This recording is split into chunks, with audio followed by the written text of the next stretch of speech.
Hello, everyone. Welcome back. It's the Full Press Hockey Weekly Show. Oh, boy, it's a reunion of sorts. I'm your host, Jim Biringer, voice Full Press Hockey. Chris Wassel down below. And the return, and it's a reunion. Mike Straw. Buddy, what is going on?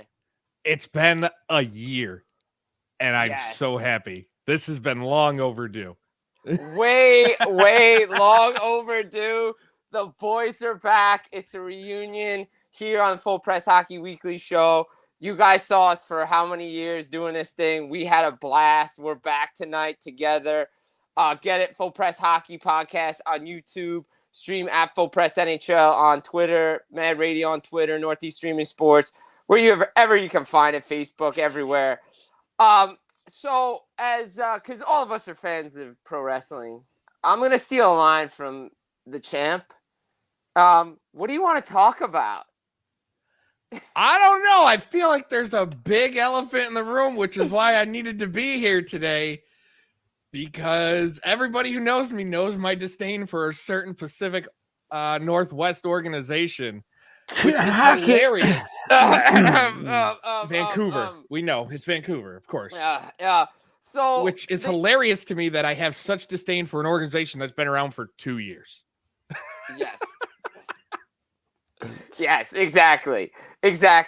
All right. So the big elephant in the room, Dave Hakstol was fired by the Seattle Kraken as the head coach. He takes the Kraken to the second round of the Stanley Cup Playoffs in year 2. They don't make the playoffs this year. They missed the playoffs in year 1.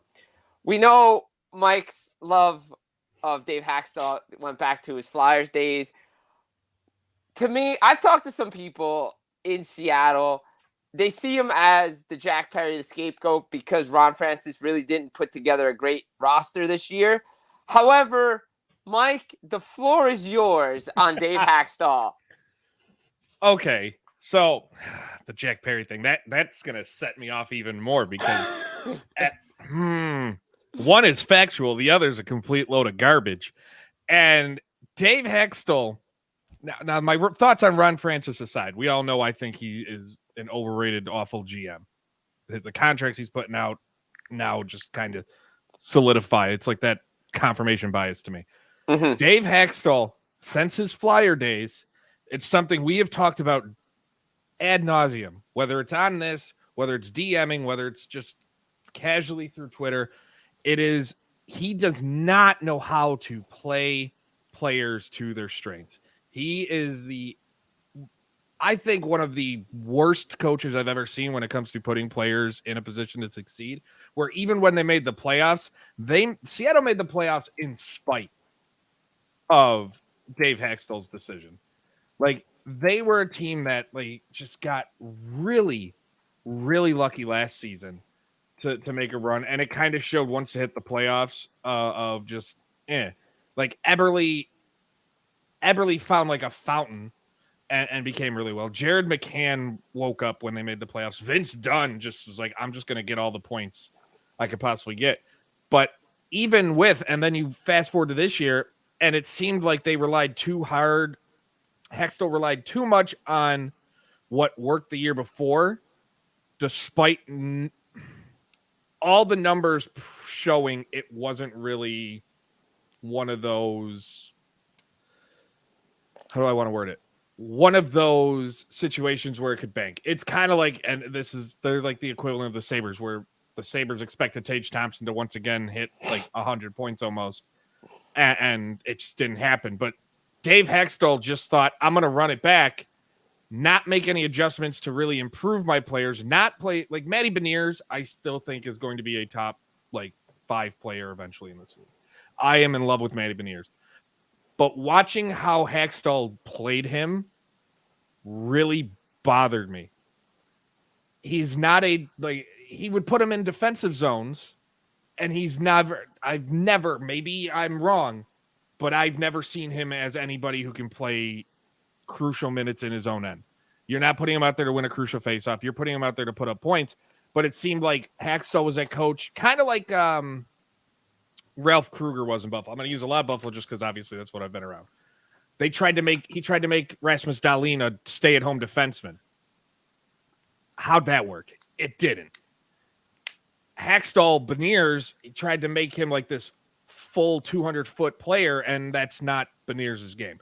Beniers is an offensive forward to me that needs to be put in those situations. And he's just one of the players where Hackstall just like Bjorkstrand, he kind of back and forth, but Bjorkstrand, like, again, another one of those players, not a defensive player, and it showed in his plus minus.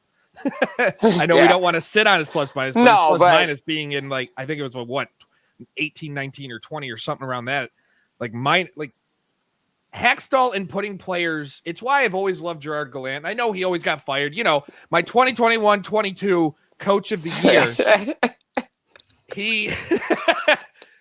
He at least in situations would put players where they need to go. It didn't work, but he would try. Hackstall seems so focused on trying to shoehorn a square peg in a round hole that it backfires every time. And it finally blew up enough to where it had to be done. They have talent. Seattle has a lot of talent aside from goaltending. And that was one area that backfired. Like, goaltending got hot last year.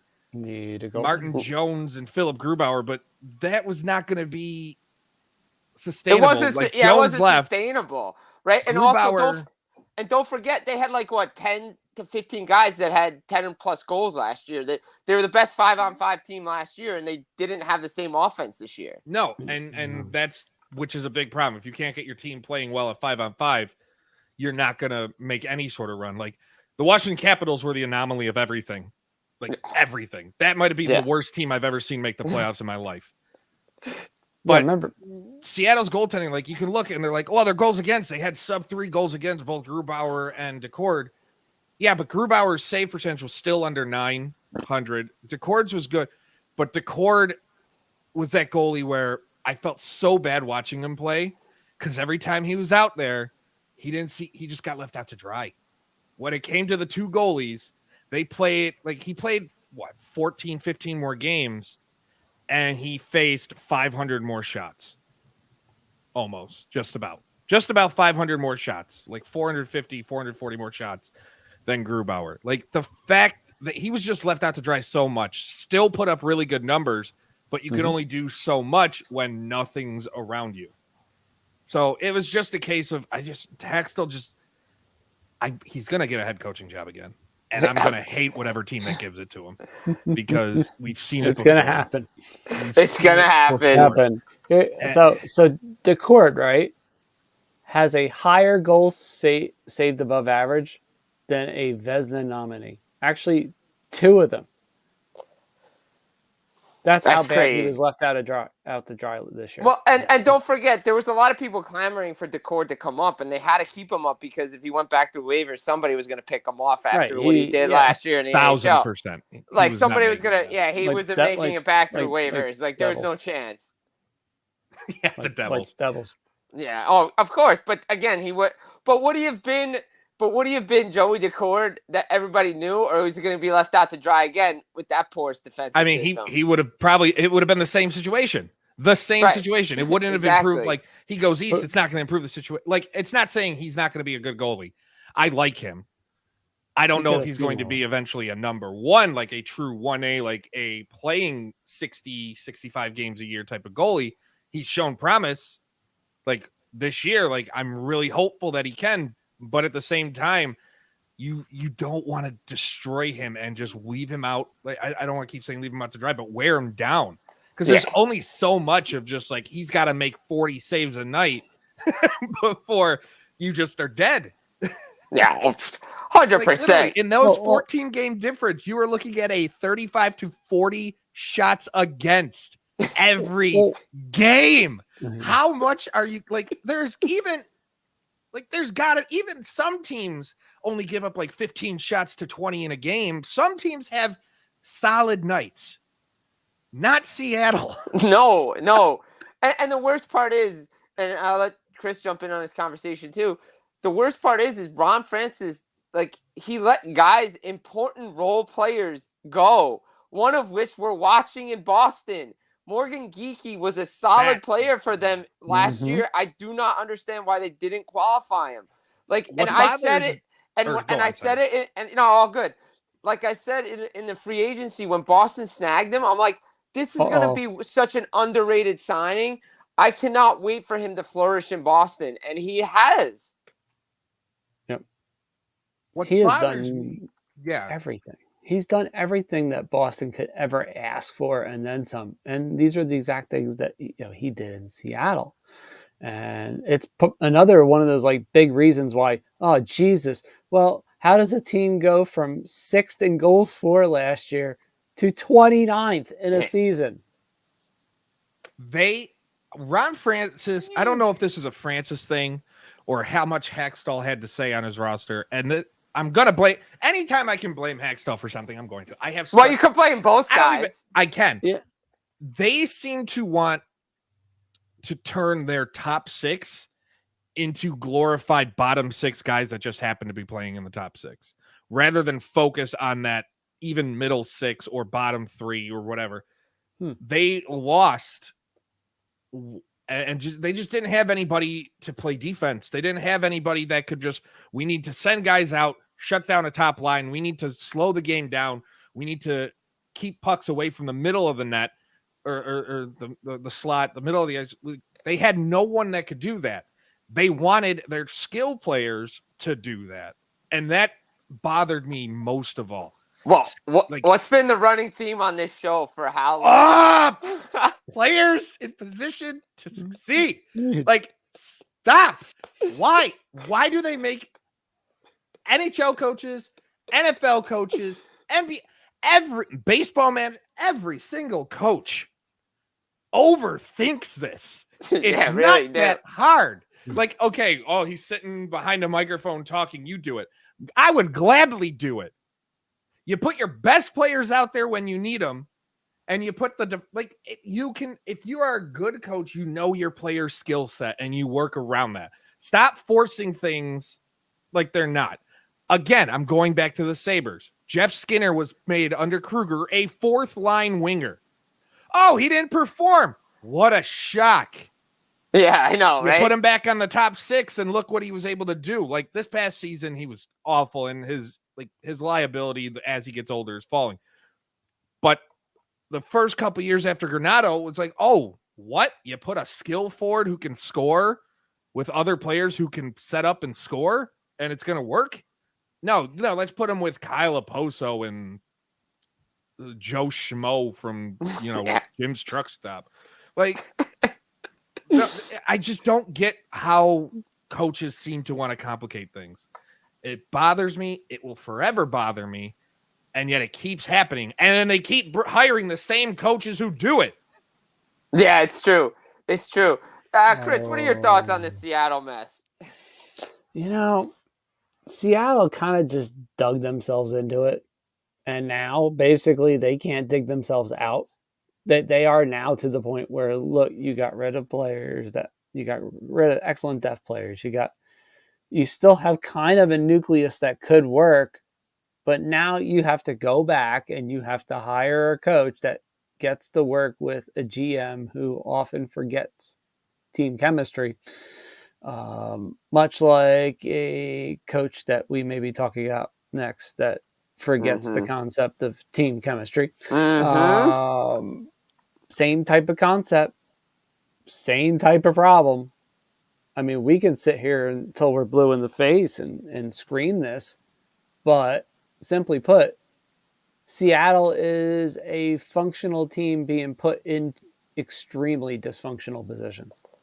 I agree with that 100%. Now, there's a lot of reports and rumors and scuttlebutt and word on the street that if Carolina doesn't sign their head coach or extend them, that Ron Francis wants to bring him to the Pacific Northwest. I don't even think he's going to make it to the Pacific Northwest if he becomes a free agent. If he becomes a free agent, Pittsburgh fires Mike Sullivan and he's the head coach of the Penguins. Absolutely. In literally 3 seconds. Oh, no. Exactly. Okay, 3 seconds. Absolutely. I totally agree with that. So I don't think that's going to happen. But again, now you have to go through the coaching search. And again, while we rag on Dave Haxtell and his position there and the coaching job that he did, it is a head scratcher like the San Jose one with Mike Greer and David Quinn, because like you could have had Scotty Bowman coach that roster and that team wasn't getting out of the basement. Like they really weren't. No, the San Jose thing, that bothers me.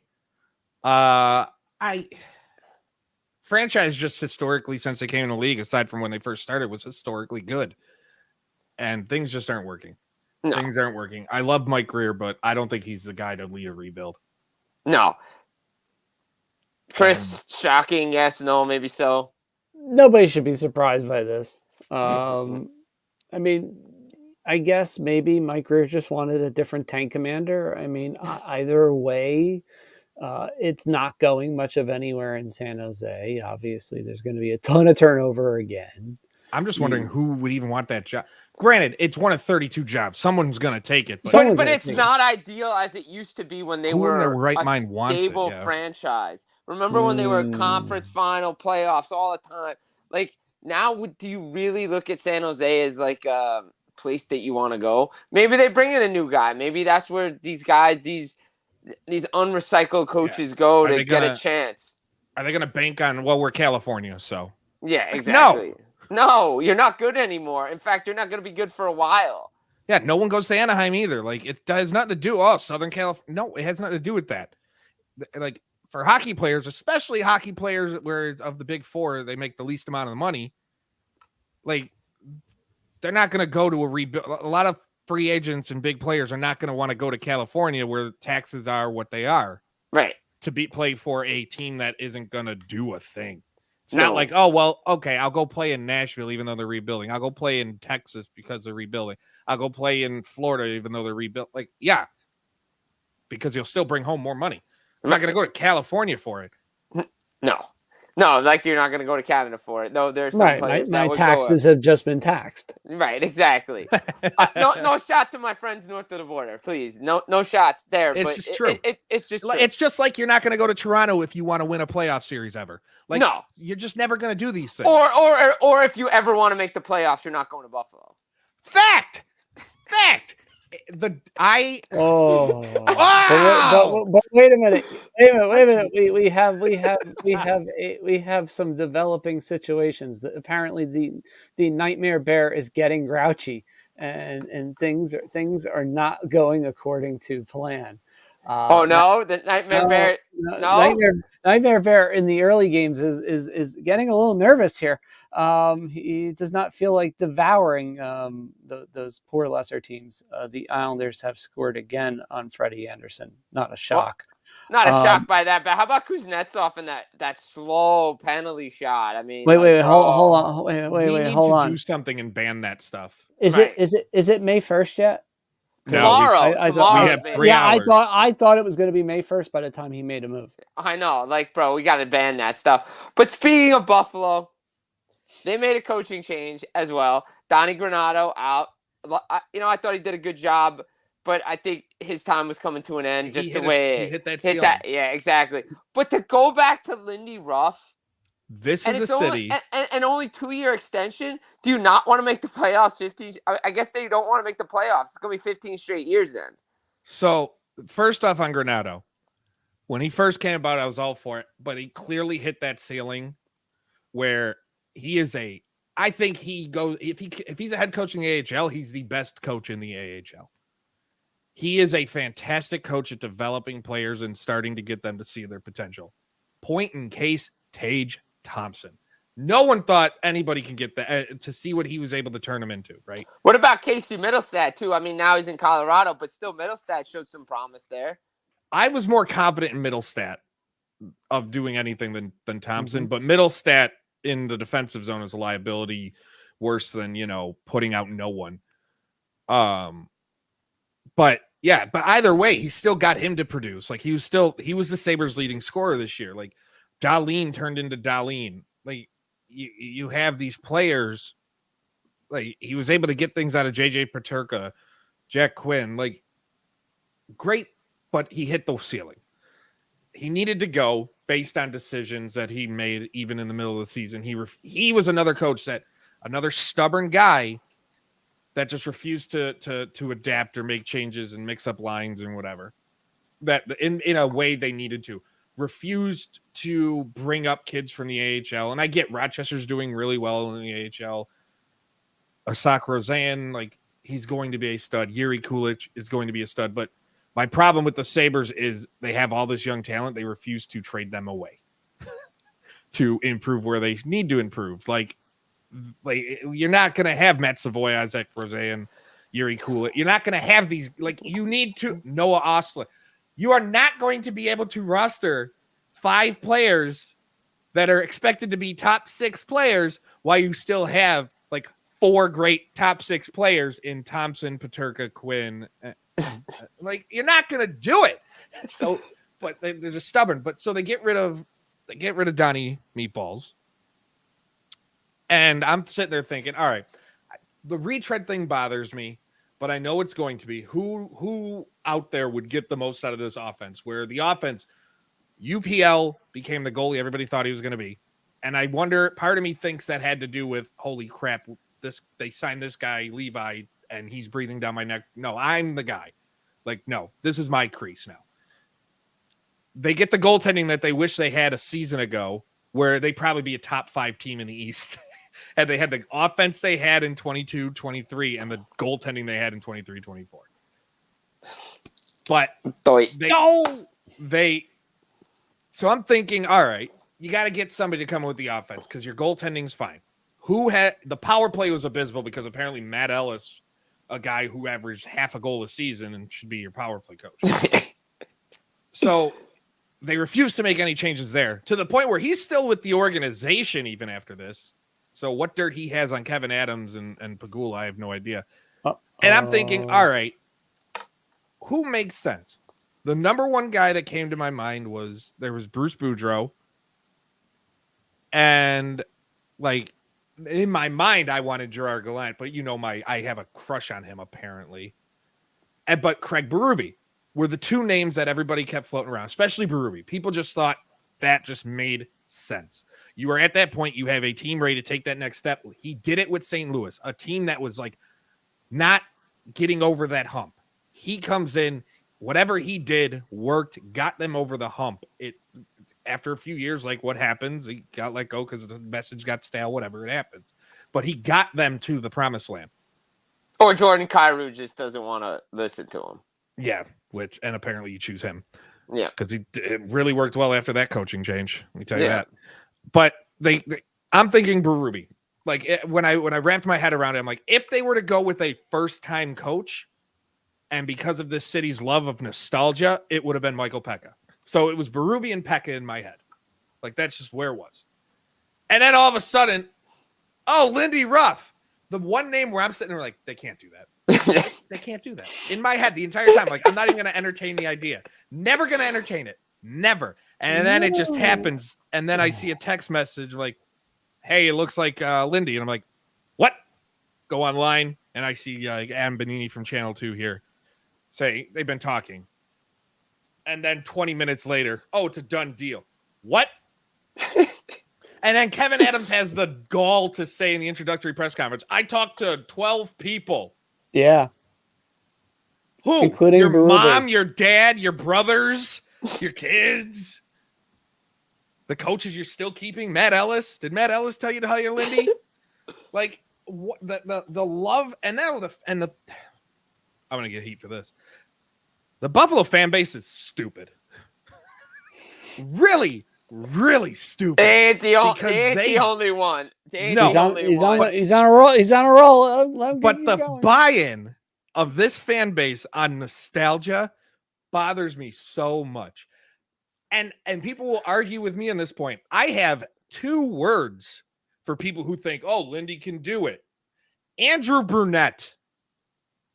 What was the thing, the anomaly in New Jersey under Lindy Ruff's tenure?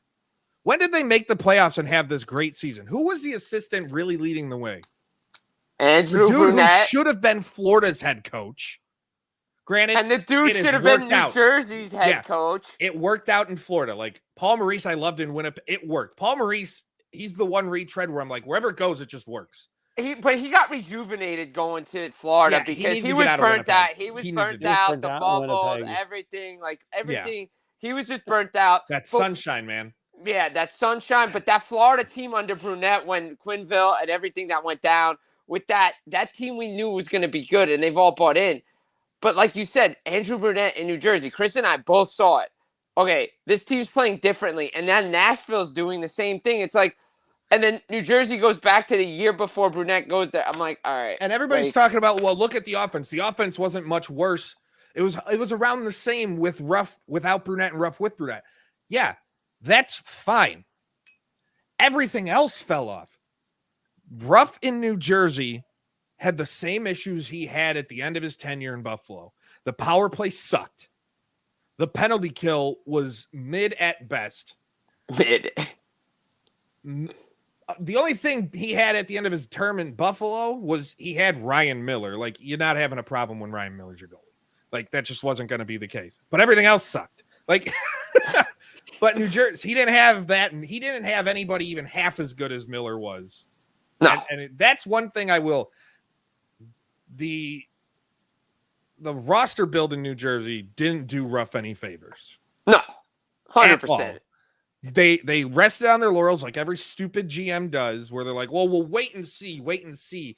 But then you have teams like Vegas and Tampa. Granted, Tampa's gone, but you have these teams historically that go, no, we need this now. There is no time to wait. We need this now. But they didn't do that for Lindy. Also, everyone's like, well, we need this hard nose. The dude is 14 years older than he was. He's 64. He was 51 years old when they fired him. The dude looked like just worn down, beaten up, and tired in his introductory press conference. And the fact that they brought him in, said they talked to 12 people. You don't talk to 12. You don't interview 12 coaches. And Grant, he didn't say interview. He said talk to 12. So probably didn't interview any of them. But you don't interview all these coaches in 6 days and make a decision like that. It's ugly in Buffalo. It really is ugly in Buffalo. The arena was leaked. The arena leaks. These are all true, by the way. This happened. The last home game, there was pictures. The roof's leaking. Granted, they're getting a new roof this summer. Great. They're getting a new scoreboard this summer. Whoop-de-freaking do. They're not getting playoffs. No. I'm at the point when they were talking about Arizona moving to Utah. I'm like, can they come and buy the Sabres? Just fucking take them. Sorry. Just take them. It's all right. But here's the thing. I'm so defeated. Well, Mike and Chris, here was my thing. Like, everybody was talking about, Buffalo's going to make the playoffs at Buffalo. I'm like, they didn't sign a goaltender. They had UPL and Devin Levi. See, I wasn't worried about that. No, but I was, because I saw it in Winnipeg when Connor Hellebuck and Eric Comrie were there as rookies. You can't win with 2 rookie goaltenders or 2 young goaltenders in the league. Yeah, because when your defense is, when your defense is that young, you can't do it. And like Chris, down in New Jersey, we saw the same thing this year. Yeah. They went younger on defense, and as Mike pointed out, they didn't give Lindy Ruff help with the goaltender. But how many times do we say it when we're doing this together? You had money to spend, and you didn't spend it. Yeah, and this is Terry Pegula's first press conference. Our mission today would be to win a Stanley Cup. Apparently, it was just to go to Target and buy one. We're going to get the replica. You're going to get the replica. That's it. Because they're getting the drink ones, and he's just sitting there drinking Mai Tais out of a damn Stanley Cup. And thinking, I got it, see? I'll go drill another well if I want to make money. These are all things he said. Granted, he tried. The first offseason in 2011, he went out and got Ville Leino, who was the second biggest prize of the offseason when they didn't get Richards. Like, in hindsight, that was awful. But they went out and they signed Christian Ehrhoff, who was the top defenseman available that year. They traded for Robin Regeer, who was a shutdown D that they needed. Like, they tried to really make a run after the Vezina winning year with Miller, and they really did try.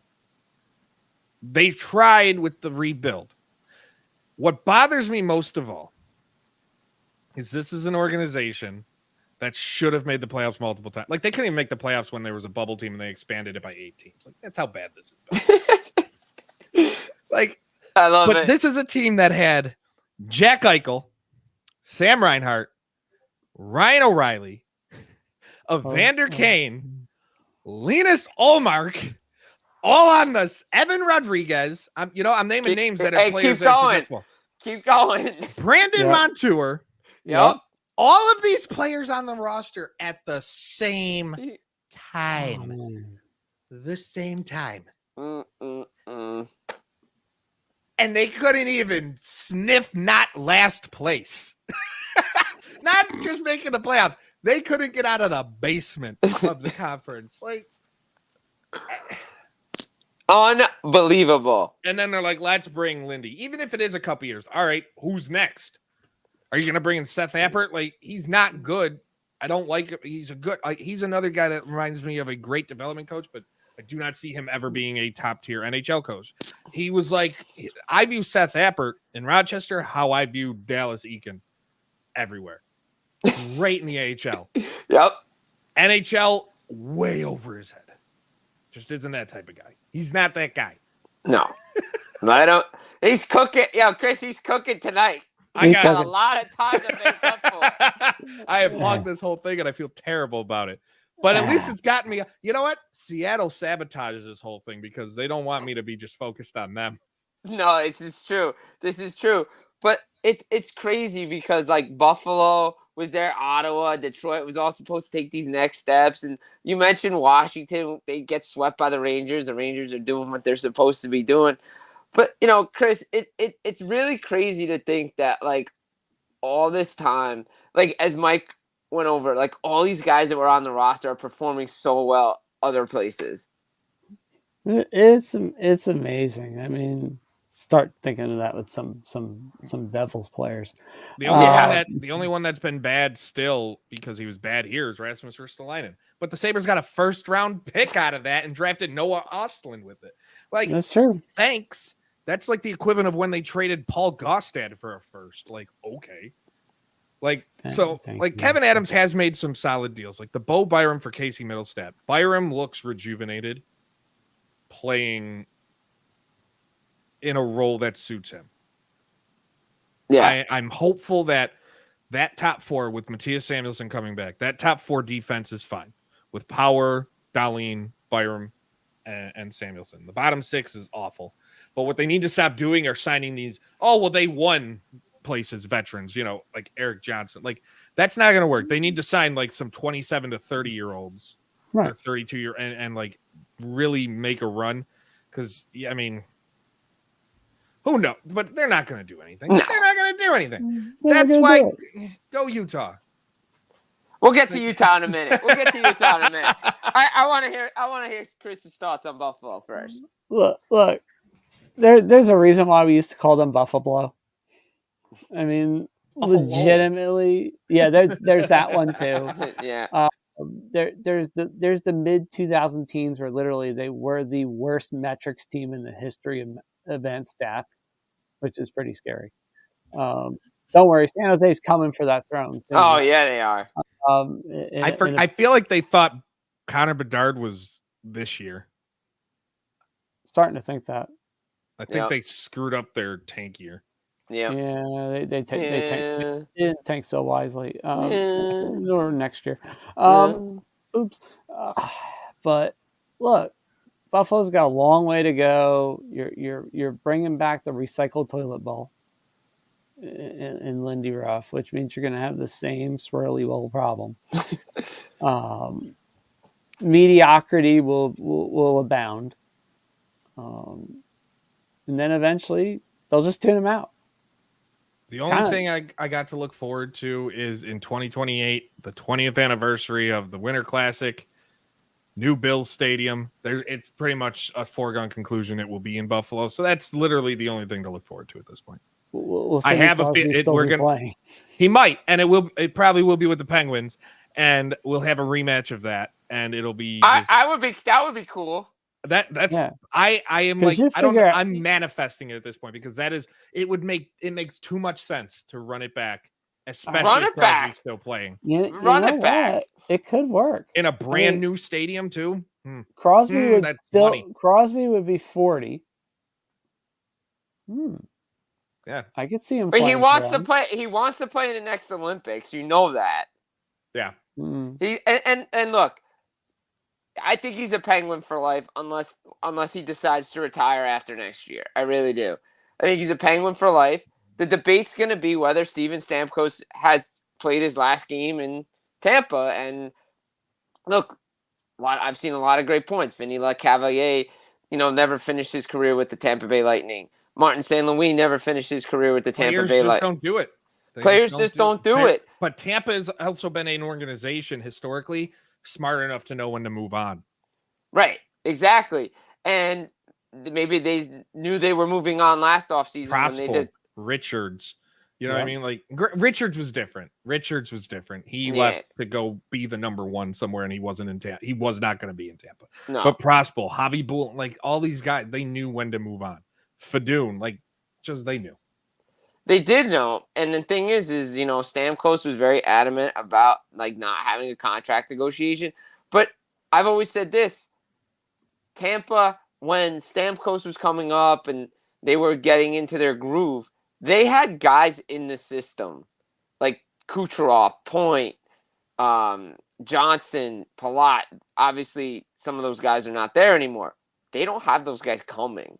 Yeah, they need legacy players. Steven Stamkos is the captain. Look, I think they deserve to re-sign him. He should stay in Tampa. He is the captain after all, but he's going to demand a high price considering he scored 40 goals, and teams are going to want him. Exactly. And I still think Pittsburgh, I was talking to you about it online, I still think Pittsburgh can make it work. I mean, they have $12 million cap space before doing any sort of working right now. They can make it work. I don't think Stamkos is going to be that guy to go at this age, at this point in time either, to go, I need a 9, I view him like what Malkin took. Yeah. They could easily make a Stamkos at $6 million work in Pittsburgh, especially when you have guys going into their last year, like a Riley Smith, where he's got the modified no trade, but someone will take him. Someone will take him. A contender will take him to pull. And I think I'd make that deal, bringing Stamkos for a couple years versus 1 year of Riley Smith at this point. So it's one of those things. If Pittsburgh is the one, if it's not Tampa, I don't think if they're going to. Could he go Crosby, home? Could he go home? Not if he, no, you don't go there if you think you want to win any sort of thing. Nope. Pittsburgh hasn't made the playoffs, sure, but they didn't make the playoffs, but they're still closer to winning a cup to me than Toronto is. Oh, 100%. 100%. That team that continues to run it back. I put it on after they lost the other night. The definition of insanity is doing the same thing over and over and expecting different results. Toronto is hockey's definite version of insanity. They need a full-on hockey lobotomy at this point. I hate to use this analogy, but they are the Buffalo Bills. It might be worse. No, the Bills can actually win playoff games. That's true. Yeah, that's true. Yeah, they just forget the Super Bowl. The only thing is with the Bills, the Chiefs are the Bills Bruins. So in that sense, when it's Toronto and Boston, then it's Bills Chiefs. But the Bills at least will win games in the playoffs. Right. And where Toronto can't win a series, they got lucky against Tampa. They should have lost last year against Tampa. 100%. 100%. Tampa, at the end of that series, just couldn't hit a back of the net if it was a soccer net and they were shooting a puck at it. No. They had no business losing that. Toronto had no business winning that series. So it's a case of, it's still hilarious to me, no matter what, because we know what's going to happen. They're going to lose 2-1 in overtime tonight. We know how it's going to go down. Oh, 100%. 100%. Buffalo has more playoff series wins in the last 20 years than the Toronto Maple Leafs, and the Sabres haven't made the playoffs in 13 of them. I take that back. I take that back. Not just 13 of them, 13 straight. Since 2004, the Sabres have made the playoffs 4 times and have more playoff series wins than the Toronto Maple Leafs. Stat of the night right there. Stat of the night. Yo, Nightmare Bear. Do you agree with Mike Straw saying Toronto loses 2-1 in overtime tonight? The Bear likes to inflict maximum of pain on teams. I mean, I look, hope it's like triple overtime too.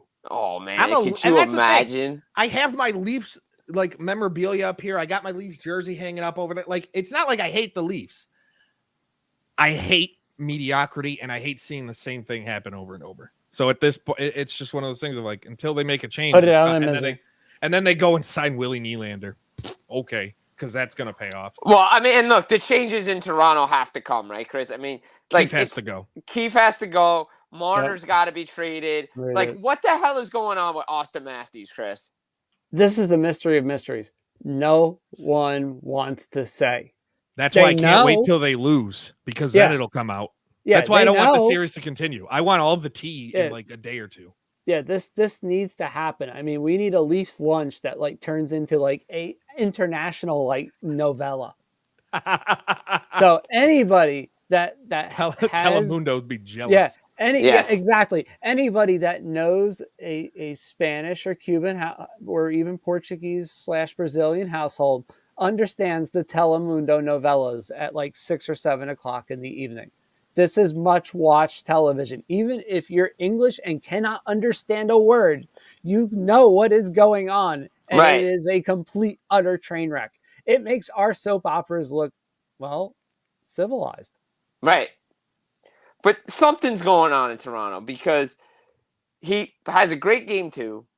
Comes down with this illness. Plays game 3. Plays 2 periods of game 4. And now all of a sudden can't play in game 5 in an elimination game. So it's not the illness. He got hurt, and nobody knows what it is. Yeah, the whole thing is a absolute mess. Could be a wrist thing. Could be a wrist thing. Could be a groin thing. Could be a knee thing. Someone said it right. I believe he's got a case of playoffs. Could be the case. Now, look, I think it's spreading through that organization again. Look, and look, I don't want to, and I texted this to Chris. I don't want to put this out there as this is just my opinion on everything. In a day and age where gambling is such a big thing, that can pop into someone's head about throwing a series because of this and that and the other thing. I don't think this is happening with Toronto. No, it's not the NBA. No, but the NHL needs to disclose injuries better. That is 1,000% true. Like the whole, I'm tired of it's an upper body. What does that mean? Like for example, okay, the classic of classics. Upper body, lower body, great. Yeah. So Sam Bennett, for example, has an AC joint injury.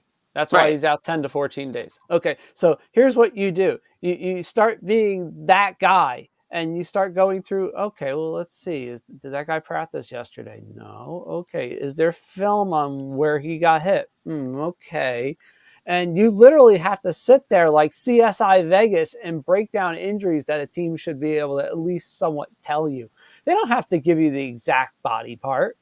No, but make it where you don't have to sit there and have your own production crew with a 7-figure budget to figure out what in some cases, that player that is vital to a team's fantasy and playoff hopes, what his injury is.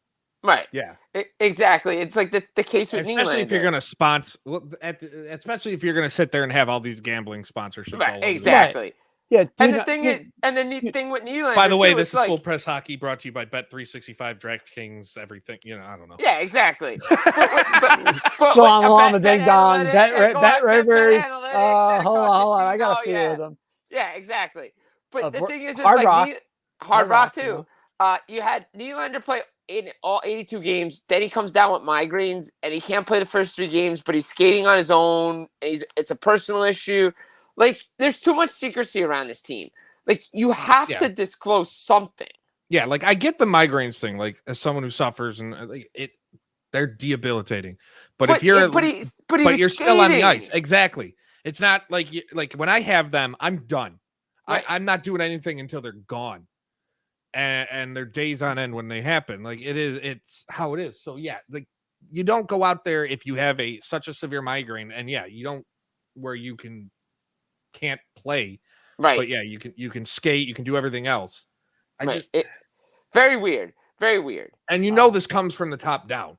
Like Right. there are some organizations that are more candid with what they say because they understand. And then you have Toronto who thinks they're keeping, the codes to the nuclear weapons of the world. Exactly. Oops. I mean, so speaking of secrets, right? And you mentioned it earlier. The never-ending saga, the never-ending story that was the Arizona Coyotes / Phoenix Coyotes / Winnipeg Jets 1.0. And by the way, I wanted to mention this earlier before we go into this.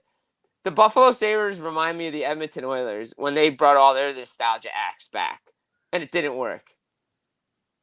Yeah. Oh. Yeah. But Edmonton's a cool place. It's true. It's true. I love my cool. city. I can't even bash my city. I love my city. I'll never leave my city. I love this place. But I don't know. Edmonton at least had nostalgia to go back on that people like. That's true. But that worked. That they one, did win. that won something. Yeah. Speaking of a fun city, maybe it is. I haven't been there yet. I hope to get there. Mm-hmm. But the never-ending saga is ended for now. It's they're inactive. It better be permanent. They're inactive. Permanently inactive. Permanently inactive until they get a new owner. Then they'll be reactivated. But the Arizona Coyotes are inactive. Well, no, they got a new owner. They technically got a new. No, only no, because they didn't technically. Technically, they got it. The Utah franchise. It's a hybrid. It's an expansion / relocation. They said the current owner. He's the one that has the right to bring a team back. No one else, which is really funny because nobody likes him, and all the stories that are coming out about shortchanging hotels, not paying these guys short. Like he didn't even pay the college, right? Just the same Shane Doan saga alone, right? Exactly. Oh, when that came out and I saw that, man, how you'd want, like, I'd sit there and go, like, if they didn't get sold, right, and relocate, I would have went and said, trade my son now. He's not reporting. Right. But the thing is like, this team is so dysfunctional, that owner is so dysfunctional that nobody in the league believes that he can do it. So now we have Ryan Smith, cool owner, new team, Utah. You set it off the air. Like, the NHL needs to go to the ECHL and be like, yo, we're buying the Utah Grizzlies, like straight up, because that's the team name. But the players look happier. The coaches look happier. Everybody looks happier being in Utah. And I think it's going to be great for the National Hockey League. Because they know they have an owner that will try and win.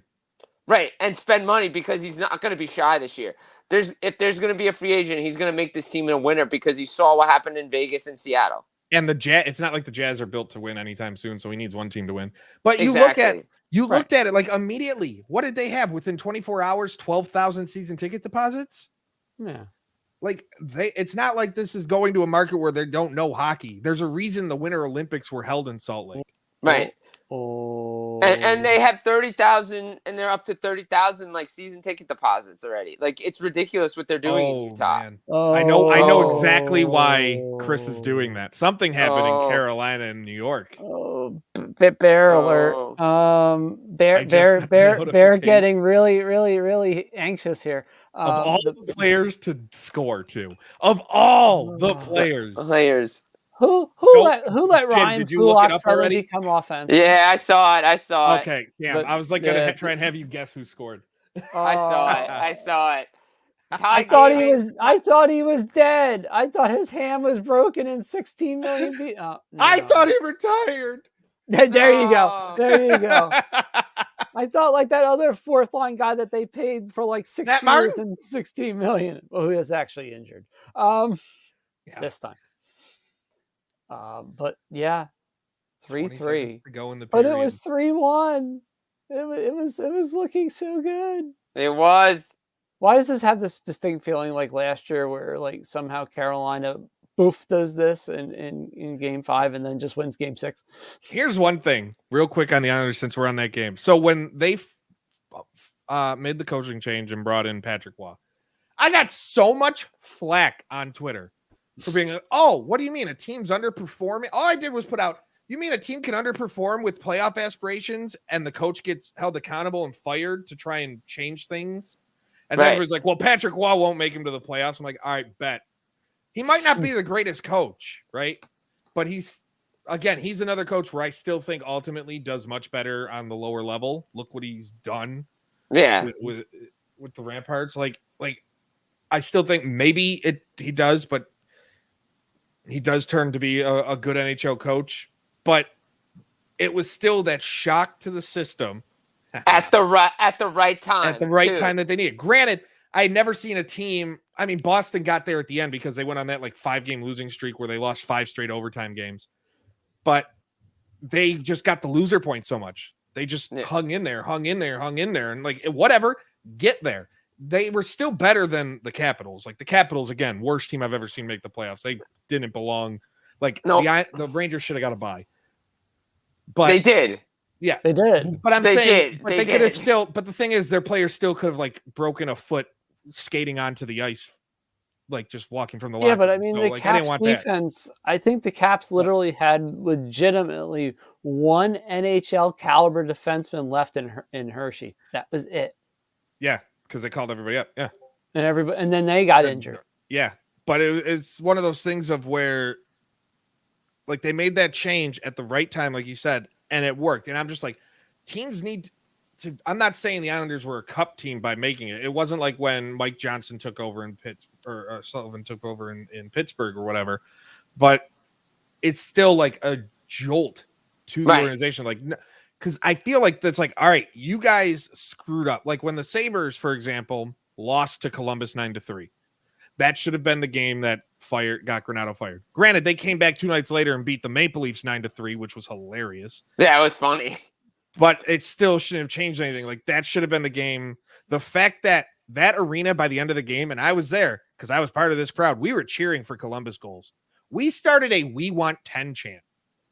They were at home, and the crowd was chanting "We Want 10." It was loud. I heard it on TV. And but the Islanders hit that point where they knew. So, you know what? Good for them for even getting there. They're making this at the end of the day, they're making this a competitive series in a series that should ultimately be 2-2. When you think about it, it should be 2-2. It could be 3-1 Islanders. So it's not like Toronto, or it's not like the Islanders are playing bad hockey against the Hurricanes. They just collapse in the worst possible moment. Oh, 100%. They just needed to play the Rangers in round 1. That's true. And look, down the stretch, yes, Detroit gave it away. Philly gave it away. Pittsburgh made a run, but they couldn't get in. Look, give credit. Washington found a way to get in. Their goal differential was the worst ever. We saw Dallas a few years ago have one similar to that, not as bad. But because they had Ottinger and they were Dallas, they made it a competitive series with the Flames. So that's the difference. Charlie Lindgren had to really, really outperform Igor Shesterkin, and he just couldn't do it. But give credit to the Caps for getting there.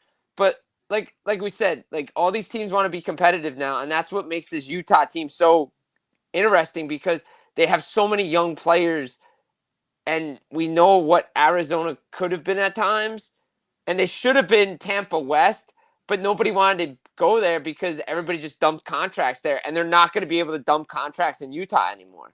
No, and he's not going to take it.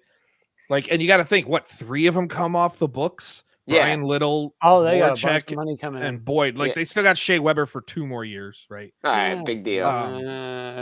Which is just about $8 million. But this is a team that's getting traded Clayton away. Keller, Nick Schultz, Lawson Krause. These are guys that are ready to win now. Logan Cooley. Bugstad's a guy who I think is a perfect fit in there. Yeah. When they got I thought it was a perfect fit to begin with.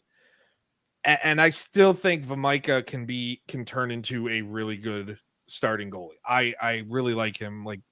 The foundation is there. They're another organization though where I don't think they have the right coach. No, I agree. I think Tournier is good for development, but I think they need the next guy to take them to the next level. Mm-hmm. Yeah, I still I think he's got potential to be a good NHL head coach, but I think he needs a few years as an assistant. I agree. Um, Like Brunette did, but Brunette had a great team Yeah. down in Florida. and he's going in what year 5? Who? Because Oh yeah. he's going in year 5 because he was hired in 21. So yeah, he's going into year 5. Like, to me, with an ownership that wants to win, like, this is a team that could make the playoffs. Like, let's be real, they could have made the playoffs. That losing streak should have been a firing. They started the season like gangbusters. They started the season Buffalo style, and then lost a bunch, like 20 games in a row. Went Buffalo Buffalo. style. Yeah, exactly. They went full Buffalo this year. Like they did. never go full Buffalo, but they go full Sabres. And I feel like in the middle of that losing streak was the time to make the change. I feel like he's going to be with new ownership on an extremely short leash. 1,000%. They have a coach, like, he's going to get a job. And I think he's probably the best candidate, Craig Berube. He's going to get a job because of what he did in St. Louis. Whether it's going to work or not, I don't know. But he's going to be one of those retreads that constantly comes back. But I think Arizona is if it wasn't Buffalo, which I thought Buffalo was it, Arizona's a perfect fit for what Craig Berube can bring. Like, I don't think a Boudreau would work there. I don't think a Gallant would work there. I think a guy like, but I think Smith is smart enough to stay away from Dave Haxtell. I think Dan Quinn. I think Quinn's going back to college. I think he's. Yeah, I think so. He's done. That's the talk already. Yeah, I think he goes back to college too. He was brought into San Jose in such a lose-lose situation, kind of like when Ted Nolan was brought back in Buffalo after they got rid of Ron Ralston. Like, you were there in a lose-lose situation to tank your team, or to lead the team into the great beyond, or whatever it is. Right, exactly. But like, I just feel like he's going to be on an extremely short leash in Utah for the Utah Hockey Club, which there's no way they go into the season with that, right? I think they're that's just all lip service. I think it's all lip service. I think by the draft they figure it out. I think they announce the team at the draft. But I really hope they don't do the route of like the Kraken and the Lightning, where it's like this single syllable. Granted, it's a plural word, but I'm proud to be a Kraken. They took it off the board. They took it off the board. They took it off the board. 3-2 still. Yeah. Back. Did they? Because no, wait a minute. Yeah, because no, they did. Okay, so they were showing a highlight when it was 3-2. Then okay, that's my bad. Yeah, it still counts. Still counts. But yeah, I think Utah, that's an organization. They're going to be on a short leash. The Grizzlies of the NHL do it. There were a couple other names that I saw, like Venom was cool. No, that to me is that is like, that's a roller hockey team, man. Yeah, it was a roller hockey team. I know. It was a roller hockey team. Yeah. That's like, but that makes me actually think of, like, remember ESPN used to do pro beach hockey? That was so good. I loved it as a kid. So good. That was. Guess who played in it? You. Yup. That rant really was deadly fun. Dude, I love that. Just the idea, like everything. I used to come home, or I'd get up. It was on TV, and I loved it. I got hooked on it. But like, I just feel like that organization is in such a good spot now. Like, I'm so happy. Do I feel bad for the 20 fans they had in Arizona? Sure. Yeah. But yeah, that's rough. I mean, 20 years of this. Even when they got the arena in 2003, it was like, but for how long? Like, and it was in Glendale, and it was an hour away. 20 years of not paying your bills is going to lead to bad things. Like, no one should be shocked about this. And the fact that there were still people shocked is mind-blowing. No, and the fact is, like, they never got an arena downtown. They couldn't get that to work. They just never fixed up America West Arena. Like, that was the spot. They were good, but when they were good, they were Winnipeg Jets still 1.0 with all those guys, and you brought in Roenick and all those guys. And then they went 9 years without making a playoffs, and they had that little run, but they never capitalized it, and then they couldn't make the playoffs again until the bubble. It's just a bad mess, and I think everything in Utah is going to be fine. And look, it's going to be fun to watch. It's going to be great to see, but I'm just kind of glad this is over, right, Chris? Yeah. It it run its course no matter how you sit there and go, oh, yeah, we feel bad for such and such. Enough was enough. Here's a question. So they bring up the idea of like he'll have the chance if he gets his arena, blah blah blah.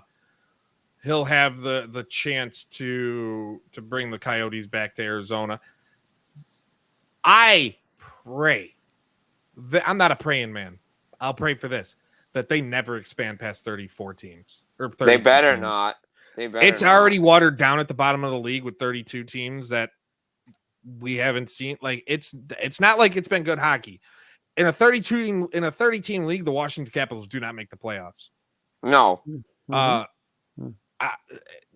They can't. They can't. Like, especially with the cap continuing to go up. 32 is a spot. You're gonna see another team relocate, I think, eventually. Who? It's right now, it's tough to even think of what organization would be the next to move. Because I think we're finally in a good place where most of the ownership is stable. Yeah, I mean, look, to me, before you even expand, because technically you're at 33 teams, one inactive in the Arizona Coyotes, and I think what they'll do is, I think the NHL will do it. It'd be like, all right, if you can get it, great. We're gonna bring in all these partners, and then we're kicking you out. Yep. Yeah. Somebody had already mentioned that. Basically, the fact that it's like, yeah, we'll let you do it. We'll get you some help, but the league even wouldn't stick at 33. They got to have their even number, which I get. I prefer it, but I just can't. I can't see 30. I feel like in pro sports, 32 is that sweet spot. It is. It's sweet. Not to mention the cap's going up. Let's get out of COVID. Let's get all this stuff set. Let the system reset itself, and then, boom, we're good, and we'll be fine. But, they want the money, but I don't know if they expand prior to the CBA expiring, because it's 2 years to the next CBA negotiation. I just don't know if they expand before that, because they'll want to talk issues and they're going to want to talk money, and when money's involved, the PA is going to get involved. Like the PA was involved here. Look, they finally got pushed back by Marty Walsh. And the players were just like, we can't do this no more. Like, we can't play in this arena no more. And you could see one press conference was so good with Ryan Smith. The other one was contentious. Because no one likes the owner in Arizona. And he's the biggest issue there. So it's going to be interesting to see. Before we get out of here, any other playoff thoughts before we close this one up, this reunion show? This first round has been such a dud. Yes. Dallas and Vegas has been fun. Yes. They want to kill each other. I love it. And I've pseudo become a Stars fan because I love what for some reason when they yell. So like in 2012, I went to a Stars Sabres game. And it was my first time since Game 6 of the finals that I went to a Stars Sabres game. And there's a bunch of Stars fans around me, and in the national anthem, they yell Stars when it hits that point in the anthem. I'm like, I'm going to do this. I need fun in my life. I don't like the national anthems at sporting events unless it's international competition. So I'm going to have fun. So now I start yelling Stars at the anthems. I do it when I go to the Buffalo Bandits NLL games. Like, I got known now in my section as Stars Man, which is I like that. Nice. I have my 2 kids doing it with me when we watch games on TV. They'll yell Stars with, like, it's great to the point where now I'm a Stars fan just because of it. But that series has been fun. Connor Hellbuck is awful in the playoffs, like awful. And man, Vancouver still winning these games when they probably in reality should have been swept is astounding. That's a series that Nashville should have swept them. Quinn Hughes had something after game 1 that was interesting, and it's kind of why I've said this for a while. They had a plan for better, for worse, and then obviously when Demko got injured, they kind of sort of barricaded themselves in and basically said, okay, our top 2 lines are going to be the only ones that somewhat attack. The rest are going to basically just sit back, and we're just going to, any chance we have an opportunity to get traffic on Saros or draw a penalty, we're just going to do it. We don't care how we do it. We're just going to do it. And he flats out, we're going to screen him, and we're just going to hope something works. And that's how that. I mean, obviously, Sisson's hitting the post. Yeah, that was rough. But I mean, this is Nashville playoff history for those that don't know, except for like one shining moment in their playoff history. This is kind of how it goes for Nashville. I mean, look, there's the year that Saros gets them to the playoffs and gets injured at the worst possible moment before the playoffs even start. There's the 1 year where Josie hits the post and the crossbar on a wide open net that would have sent them into the second round. I mean, you could go on and on down the line. Yeah, and this was supposed to be the year for Nashville. Oh, Vancouver's got goalie issues. All right, we can get through now. And now the Nightmare Bear is, praying that has to make an appearance and hope that somehow Forsberg scores on Forsberg Tuesday, which by the way has happened for the last 4 Tuesdays. Yes. It is still the Forsberg prop is still the money that keeps on cashing. Yes, it does. I mean, it is crazy. Like some of the start times are late, but hey, it's the playoffs, whatever. Exactly. But I agree. Dallas and Vegas has been great. Connor Hellebuyck, he's going to win the Vezina Trophy, and he's had this many issues in the playoffs. 19 goals in 4 games. 18 goals. 7 more years. Yeah, exactly. So that only. Scheifele hasn't been the same player since he hit Jake Evans in the playoffs. So there's that. Look, like we said before, the Islanders, Colorado remains Colorado no matter how much you try and doubt them. Right, exactly. Even though, they're just doing what they did in 2022 to win the Stanley Cup, they're doing it again now in the first round. Though I don't think it's going to get them too far because their goaltending is once they hit I don't know. I mean, I don't think it's going to get them past another round. They could. It depends on who they play next round. It really does. Yeah. Well, they play Vegas and or Dallas. Yeah, and they could beat them. Dallas because you can psychologically sort of rattle Ottinger, much like Hellebuyck is. Yeah, he looked at. I mean, look at the first 2 games. I mean, Vegas Vegas kind of is like the boogeyman. Yeah, they just don't go away. Yeah, they got that great acquisition every year of LTIR. Yeah, exactly. I saw the picture today and I died of his wife. That was great. That was great. I love that they embrace it though. Yeah. Like good on them. Hey, good for being a heel in the sport. I love it. Got to be a heel. You have to embrace the hate. Embrace the hate. You got Boston in the East and you got Vegas in the West at this point. Yeah, exactly. And the only reason Boston's the heel is because they got Marchand. I feel like you take him off the Bruins, no one hates the Bruins. There is this evil, demented part of me that does want to see Boston play Vegas. Yeah, Bruce Cassidy factor. I like that. I want the Cassidy revenge tour. I want him, and I want Vegas. I'd want Vegas to win again because, man, Boston dumping him to this day. Yeah, it's still bad. Is the most baffling coaching change I've ever seen in my life. Yeah, and that was how late in the summer too. Like they did it. They did it so the very late. first. And I don't want to hit. Well, Montgomery got him to the President's Cup. Yeah, to lose to Florida in the first round. Well, Cassidy went and won a cup. And Florida is the same. And Florida's that team that we saw in 2022 lose to Tampa and is just like rolling right now because they're like that team. They're that team. So they're him. They're him in the East. Like exactly. I don't see Florida is the top dog in the East, right? For a reason. Like it is what it like. I don't. The Rangers are there. The Rangers are paper lions. Yeah, I don't think there's a team. The Rangers played in a really crap division and took advantage of it. The Atlantic was head and shoulders a tougher division than the Metro was this year. Obviously, otherwise Washington's not making the playoffs. 100%. 100% agree with that. We are less than 2 minutes from Mike's inevitable prediction.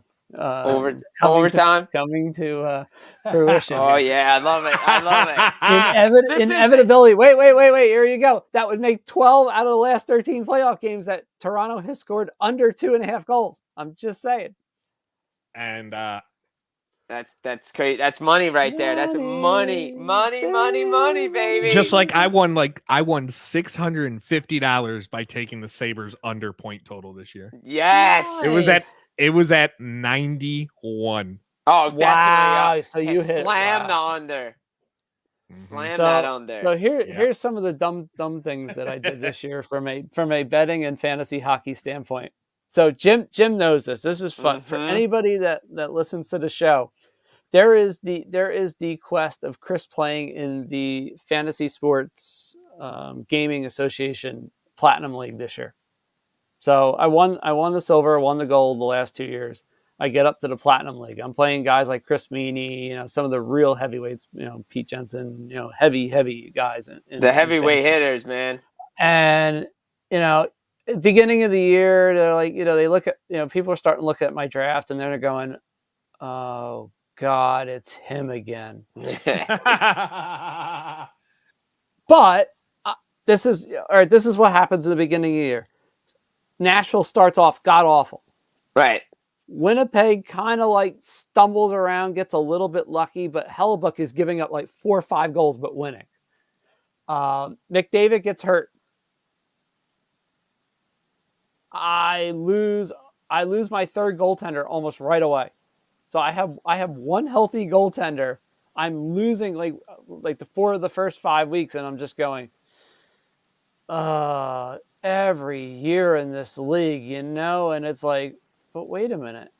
Every year in this league, I go on some crazy run after these guys get hurt. Yeah. McDavid comes back.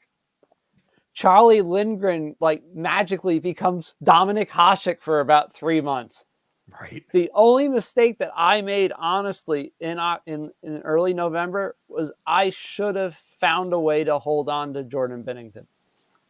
Because obviously from mid-December to the end of the year, he was a top 3 goaltender. Yeah. I think he was best goalie in hockey, yeah. But I couldn't hold on to him because in this league, any injured player, you couldn't put him on the IR. I had McDavid. You couldn't cut him. I had actually 3 guys that I couldn't cut. So it's like I'm trying to patch through. Finally, I managed to go on this insane streak. I get to the final. McDavid gets hurt again. No. Hellebuck starts going in the crapper. I mean, it's like, wait a minute. This is ending exactly like it does every year. And then I thought, well, but wait a minute. I've got 4 extra days. My team comes back and somehow wins.